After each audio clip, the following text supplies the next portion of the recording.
किसानों के बकाया भुगतान के मुद्दे पर हरियाणा सरकार इन दिनों आरएलडी अध्यक्ष जयंत चौधरी के निशाने पर है। पश्चिम यूपी की राजनीति में गर्मी पैदा करने के बाद अब जयंत चौधरी ने हरियाणा और राजस्थान का रुख कर लिया है।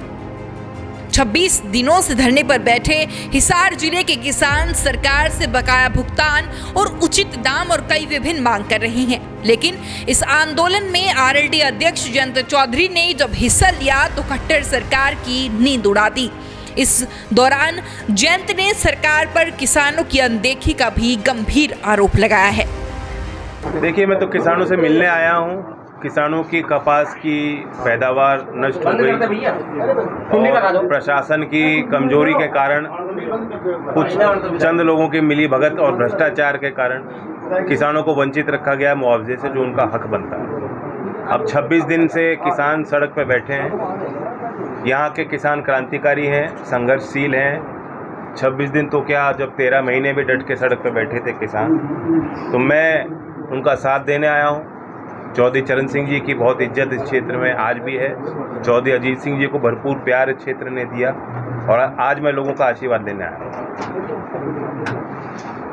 गठबंधन ने चुनाव लड़ा अपने सपा के साथ मिलकर के, लेकिन वो परिणाम नहीं आए, सत्ता से बहुत काफी दूर रह गए। क्या वजह रही? हम उसका एक एनालिसिस कर रहे हैं, समीक्षाएं कर रहे हैं और जिले में जाकर हमारी टीम बैठ रही कार्यकर्ताओं के साथ, उम्मीदवारों के साथ बैठ के ये ढूंढने के लिए कि क्या कारण रहे। 2024 में हरियाणा में विधानसभा चुनाव है। इससे पहले किसानों की नाराजगी दूर करना भी खट्टर सरकार के लिए टेढ़ी खीर साबित होता जा रहा है, क्योंकि मामला किसानों की आर्थिक स्थिति से जुड़ा है।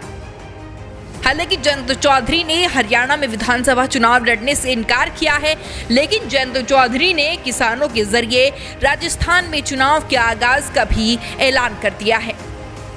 क्या जी आप हरियाणा से यूपी से बाहर अपनी पार्टी का विस्तार करने की कुछ सोच रहे हैं? राजस्थान में हमारी पार्टी है, हमारे विधायक हैं, सरकार में वो शामिल भी हैं और हमारी कोशिश रहेगी कि राजस्थान के विधानसभा चुनाव तक हम अपनी पार्टी को और मजबूती दें और ज्यादा से ज्यादा क्षेत्र में प्रतिनिधि उतारें। मेरा सवाल भी सीधा सीधा हरियाणा के बारे में है।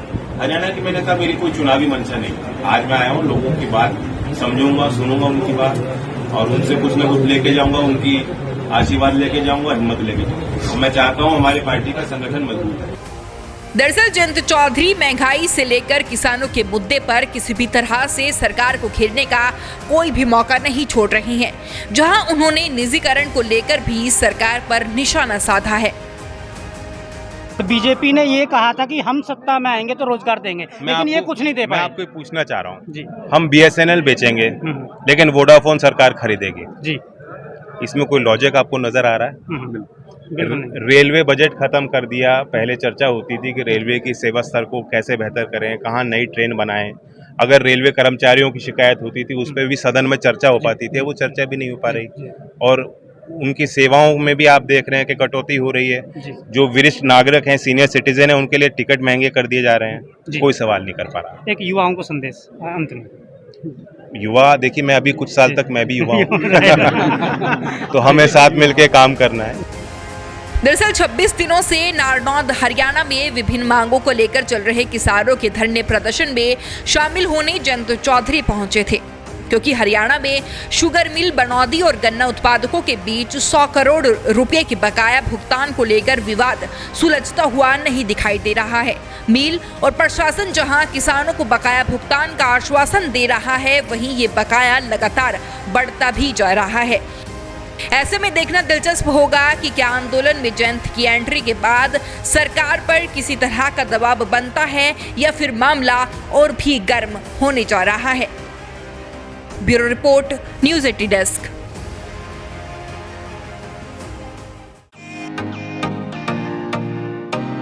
फेसबुक और यूट्यूब के बाद अब आपका पसंदीदा चैनल न्यूज़ 80 डेली हंट पर भी फॉलो करें।